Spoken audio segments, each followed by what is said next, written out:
এই ব্যাপারে আপনাদের যা যা জিজ্ঞাসা আছে ওনারা এই হাইকমিশনের তরফ থেকে বাংলাদেশে তারা এই বার্তা পাঠাবেন। পুরোপুরিভাবে তারাও এই ঘটনার জন্য লজ্জিত আছেন।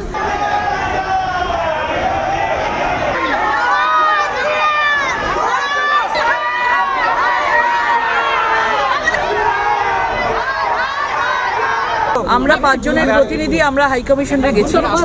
আমরা তাদের সঙ্গে আমরা এই বাংলাদেশে 8ই জুন যে রবীন্দ্রনাথ ঠাকুরের বাড়ি ভাঙচুর হয়েছে সেটা নিয়ে আমরা বিশদভাবে আমরা জানিয়েছি এবং কখনো রবীন্দ্রনাথের মূর্তি ভাঙা, কখনো রবীন্দ্রনাথের ওপর মূর্তির ওপর কালি ছেঁড়া, কখনো রবীন্দ্রনাথের বাড়ি ভাঙচুর এমন জায়গায় পৌঁছে গেছে। আমরা বলেছি যে তারা বাংলাদেশ থেকে তারা কী স্টেপ নিয়েছে আমাদেরকে জানাক এবং তারা পুরো বিষয়টা মনোযোগ সহকারে শুনেছেন এবং আমাদেরকে কথা দিয়েছেন যে এই ব্যাপারে আপনাদের যা যা জিজ্ঞাসা আছে ওনারা এই হাইকমিশনের তরফ থেকে বাংলাদেশে তারা এই বার্তা পাঠাবেন, তাদের দেশে পাঠাবেন এবং কী ঘটনা ঘটেছিল, কি হয়েছিল না হয়েছিল পুঙ্খানুপুঙ্খভাবে তারা আমাদেরকে সেটা রিপ্লাই করবেন এবং পুরোপুরিভাবে তারাও এই ঘটনার জন্য লজ্জিত আছেন।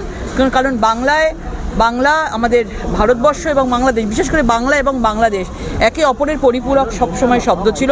রবীন্দ্রনাথকে নিয়ে সবাই অন্তরের হৃদয়ের কবি হচ্ছে রবীন্দ্রনাথ, আগেও ছিল এখনও আছে, কিন্তু আগামী দিনে যেভাবে রবীন্দ্রনাথকে মুছে ফেলার চক্রান্ত চলছে সেইটা নিয়ে আমরা প্রচণ্ডভাবে দুঃখিত এবং আমরা চাই যে আগামী দিনে যারা এই ধরনের জিনিস বাংলাদেশের মধ্যে করবে তাদের যেন উপযুক্ত শাস্তি হয় এবং ইন্টারিম সরকার যেন পুরোপুরিভাবে এটাতে ইন্টারভেন করে তদন্ত করে যে কারা আছে এবং সেটা যেন আমাদেরকে জানানো হয়।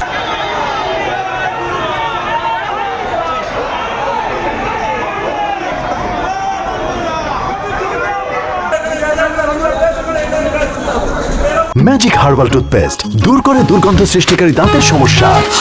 ইয়েস, দেখাও তোমার ম্যাজিক।